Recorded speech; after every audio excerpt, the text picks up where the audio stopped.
venimos corriendo. Pero así, ya, Tenemos que esperar estos ¡Qué juegos en pareja. condición física! Vean ¡Qué nada más. bárbaros! Está padrísimo. Pues decías algo muy interesante, Cintia, que los juegos no tienen por qué separar a las parejas. Por eso yo hoy traigo juegos en pareja. ¿Qué les parece?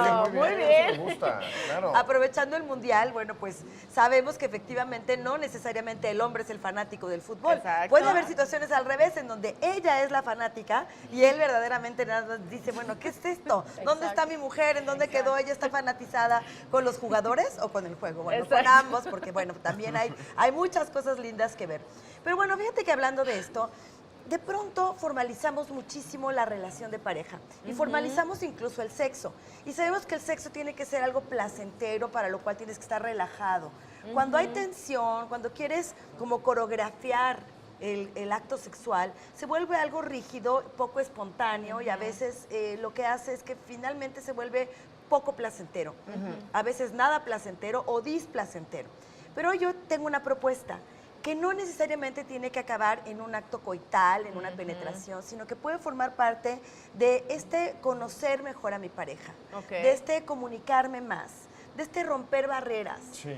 Cuando éramos chiquitos, ¿se acuerdan cómo jugábamos? Y decíamos, tú eres el doctor, yo soy la mamá, vamos a jugar a la comidita y ponemos roles. La maestra. La maestra, Claro. etcétera, y realmente te lo crees. Claro. Y lo vives. Bueno, un poco esto podemos empezar a hacerlo cuando decidimos romper el hielo y jugar con nuestra pareja.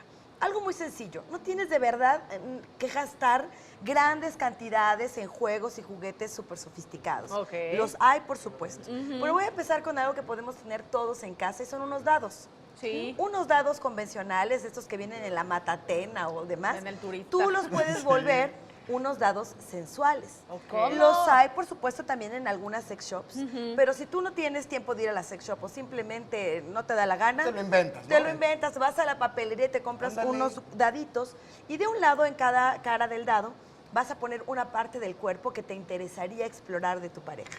Y en el otro dado vas a poner acciones que pueden ir desde besar, pellizcar, lamer, etcétera, etcétera, etcétera. Tú decidirás.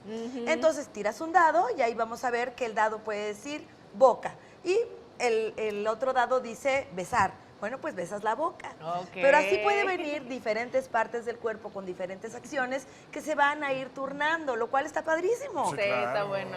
Estás rompiendo el hielo de una manera muy divertida. Puedes sacar también un juego de lotería clásico. ¿Y qué pasa? El que pierde, bueno, pues puede tener un castigo.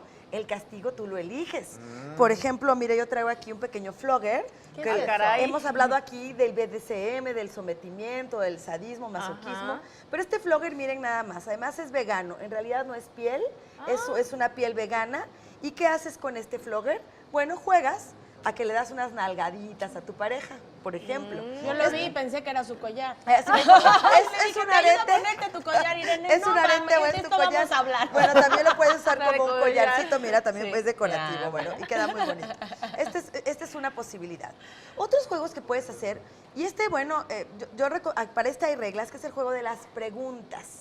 Ah, caray. Siempre tenemos dudas o ganas de saber más de la vida de nuestra pareja. Y si se dan cuenta, hay personas que les cuesta mucho trabajo hablar de sí mismos. Que tú les, ¿cómo te fue? Bien. Dices, ¿qué más? ¿No? ya Muy me fue bien. El día dura 18 horas, no nos hemos visto hace 18 horas, como que bien, ¿no? Sí, que cuéntame más. O sea que, bueno, entonces el juego de preguntas, donde sí hay reglas, no preguntar de los ex, Sí, no, por no favor, qué preguntar de las peligroso. exparejas o cosas que eventualmente pueden ser motivo de riña. Claro, Pero sí dañar puedes la preguntar, relación. oye, ¿cómo se llamaba tu mejor amigo en la primaria? Platícame. O sí, platícame ya cuando nos vamos a algo más sensual. ¿Cuáles son tus besos favoritos? ¿Qué parte del cuerpo nunca has explorado? ¿Qué fantasía tienes que te gustaría compartir conmigo? También Claro. te digo, pregunta cosas Claro. que sí quieras escuchar. Exacto. No aquellas que en un momento terminen en una trifulca. Peor que el Claro. juego de Sí, fútbol. en la alberca y tu marido no sabe nadar, pues no. Oigan. Entonces, no. Entonces, sí busca, haz preguntas que puedan enriquecer tu Ok. comunicación Eso está muy bonito. y conocer mejor a la pareja en el ámbito tanto personal como directamente en lo erótico, en lo sexual. Esto puede ser un juego súper divertido, en el que van conociéndose, en el que van intercambiando puntos de vista. Hay muchas maneras en que tú puedes jugar, hay muchas maneras en que puedes romper este hielo. Y yo lo que recomiendo es, váyanse a una sex shop, llévense jueguitos, platiquen y de verdad hagan de su vida erótica algo divertido. Hay que atrevernos. Hay que atrevernos y jugar más. Sí, claro, exactamente. Hay que disfrutar la vida. Muchas gracias, Irene. Y bueno, pues que disfruten A este ver. fin de semana de partido y todos a votar. Eso es todo, Irene. Muchas gracias. Tú también, que tengas extraordinario fin de semana. Gracias, igualmente.